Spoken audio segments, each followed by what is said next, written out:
Hello everyone, welcome to my channel students. आज हम लोग कवर करने वाले हैं यूनिट एंड मेजरमेंट में 3 topic: supplementary, fundamental units, solid angle and advantages of SI system. और यहाँ आप देख रहे हैं 3 डायग्राम बना रखे हैं मैंने, जो कहीं ना कहीं मैं आपको पढ़ाने में यूज़ करूँगा, समझाऊंगा स्टूडेंट्स। नोट्स से रही बात तो आपको ऑलरेडी डिलीवर कर दिए हैं, लिंक डिस्क्रिप्शन में दिए, जाके जल्दी से डाउनलोड करें ताकि आपको लिखा हुआ सीधा मिल जाए।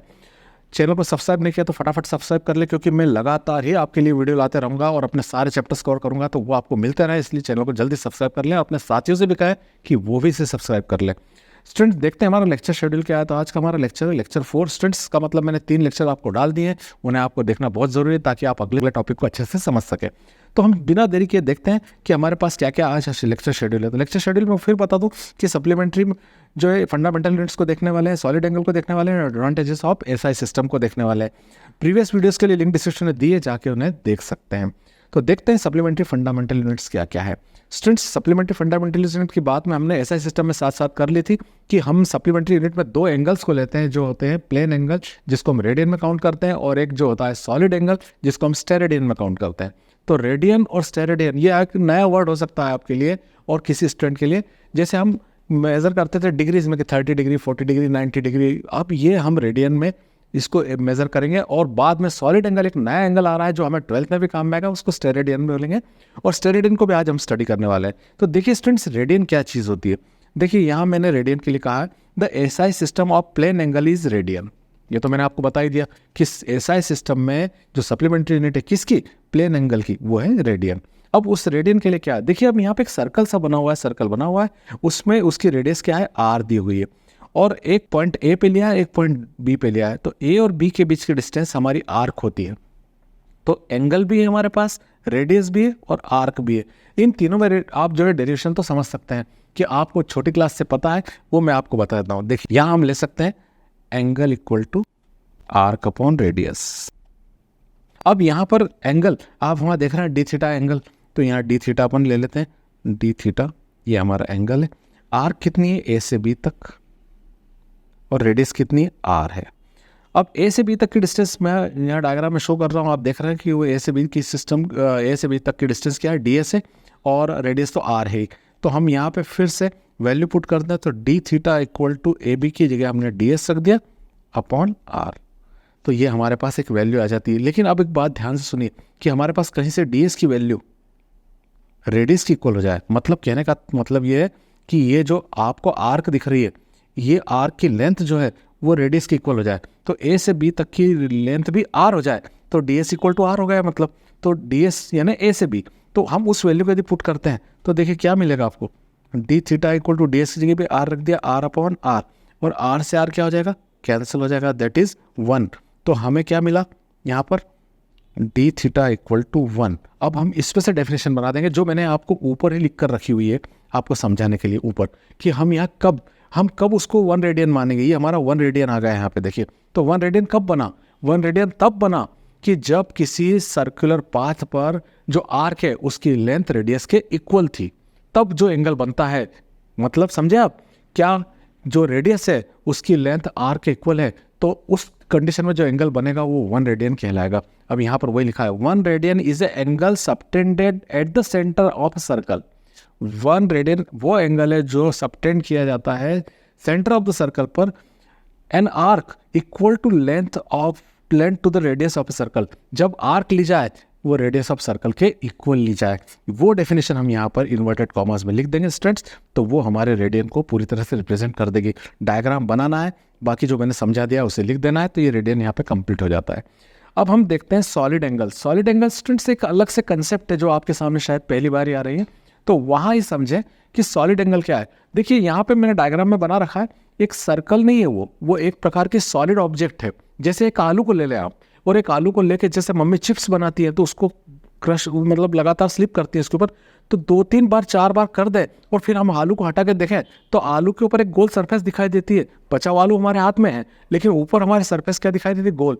वो है सरफेस एरिया, और वो सरफेस एरिया उस आलू के सेंटर पर जितना एंगल ड्रॉ करेगा वो उसका होगा सॉलिड एंगल। तो सॉलिड एंगल क्या है, सॉलिड एंगल 2 लाइन से नहीं बन रहा है, वो है रेडियन वाला एंगल।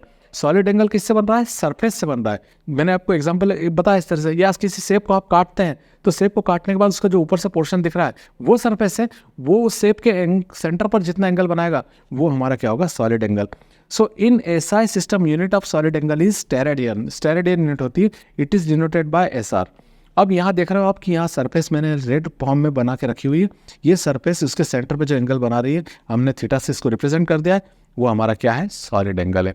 लेकिन जब बड़ी क्लास में जाएंगे, 12th में जाएंगे, हम अगली क्लास में जब पहुँचेंगे तो वहाँ पे हमारा जो गॉस थ्योरम वगैरह जैसे चीज़ें आएंगी तो वहाँ पर सॉलिड एंगल की ज़रूरत पड़ेगी, इसलिए इसे अभी यहाँ परफेक्ट कर लें तो वहाँ आपको ज़्यादा मेहनत करने की ज़रूरत नहीं होगी। तो यहाँ पर आपने देखा, देखिए सरफेस एरिया है और अच्छा क्लियर करके बताया गया है कि सरफेस एरिया जो कटा हुआ तो वो रेडियस आर भी इंपॉर्टेंट है और थीटा यहाँ पर एंगल है सरफेस एरिया। तो सॉलिड एंगल कब बनता है? Solid angle area of spherical area, मतलब जो एरिया सेंटर पे एंगल बना रहा है उस एरिया का है हमें जो है उस पूरे सरफेस का एरिया चाहिए हमें होता है। तो देखिए रेशो किस किस का है? Ratio of area of spherical surface and upon radius square, वो हमारे सॉलिड एंगल के इक्वल हो जाता है। तो हमने क्या करा, इसकी वैल्यू डेल्टा ए रख ली। देखिए यहाँ पे डेल्टा ए लिखी हुई है यहाँ पे, और डेल्टा ए की वैल्यू यदि आर स्क्वायर के बराबर हो जाए, मतलब area of spherical surface, area of surface जो स्फेरिकल सरफेस है वो रेडियस के स्क्वायर के बराबर हो जाए तो उसकी प्लेस में हम रेडियस को आर स्क्वायर को रख सकते हैं। तो मैंने यहाँ देखिए R square upon R square रख दिया, तो आर स्क्वायर से आर स्क्वायर कैंसिल हो गया, तो 1 स्टेरेडियन आ गया।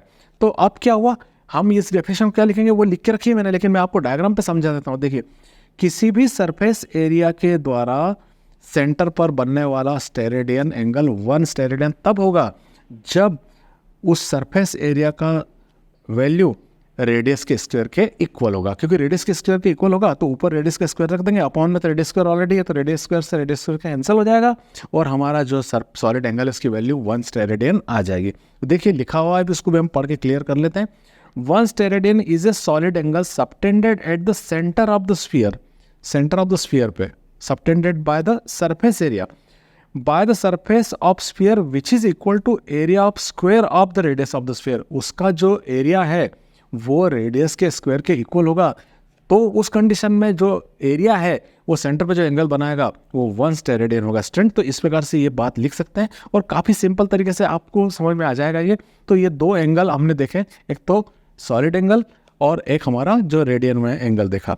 सो स्टूडेंट्स अब इसके बाद हम नए टॉपिक पे आ जाते हैं। इसका एक छोटा सा पॉइंट है एडवांटेजेस ऑफ एसआई सिस्टम, कि हमने एमकेएस, सीजीएस, एफपीएस तीनों देखी थी, बाद में हमने देखी सिस्टम ऑफ इंटरनेशनल, जो इंटरनेशनल सिस्टम है।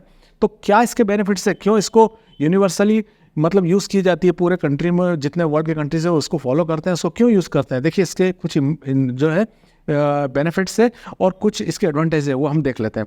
इन SI system all derived units are accepted international level.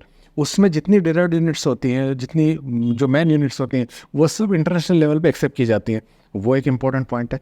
SI system is matrix system of unit. In this system multiples are express in power of 10। हाँ ये अच्छी बात है, जब बहुत बड़े बड़े नंबर्स है, जैसे मान लीजिए मैंने कहा कि 5 लाख, तो उस पर कितने जीरो आ रहा है, उन सब जीरो को जैसे मैं लिख के बताता हूँ। देखिए आपको जैसे मैंने एक अमाउंट लिखा है यहाँ पे 5 lakhs, तो इसको मैं सिंपल तरीके से लिख सकता हूँ 5 × 10⁻, जितने जीरो हैं वो पावर पे लगा दो, तो मैं इसको 10 की पावर पे एक्सप्रेस कर सकता हूँ। तो ये यहाँ लिखा हुआ है, देखिए यहाँ पर in SI system a matrix system of unit, in this system multiples are express in power of 10। Power of 10 पे देखो यहाँ पर रिप्रेजेंट किया हुआ है, जो जीरो थे उसको लिखने में काफ़ी बड़ी डिजिट बन रही थी, हमने उसको 5 पहला डिजिट ले लिया और बाकी जीरोस को 10 पे पावर लगा दिया, तो जीरोस के जितने नंबर होते हैं वो 10 पे पावर बनते हैं। ये ध्यान देने की बात है, तो इसका फायदा है।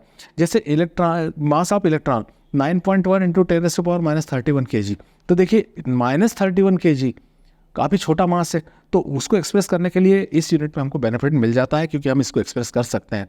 1 लीटर इक्वल टू 1000 cm³ और 10⁻³ cm³। तो या तो हम 1 लीटर लिखें या 1000 cm³ लिखें या उसे 10⁻³ cm³ लिखें, तीनों चीज़ें एक जैसी हैं, लेकिन 1 लीटर को सेंटीमीटर में काउंट करने के लिए हमने ईजी वे निकाल लिया कि उसको 10 की पावर में एक्सप्रेस कर दिया स्टूडेंट।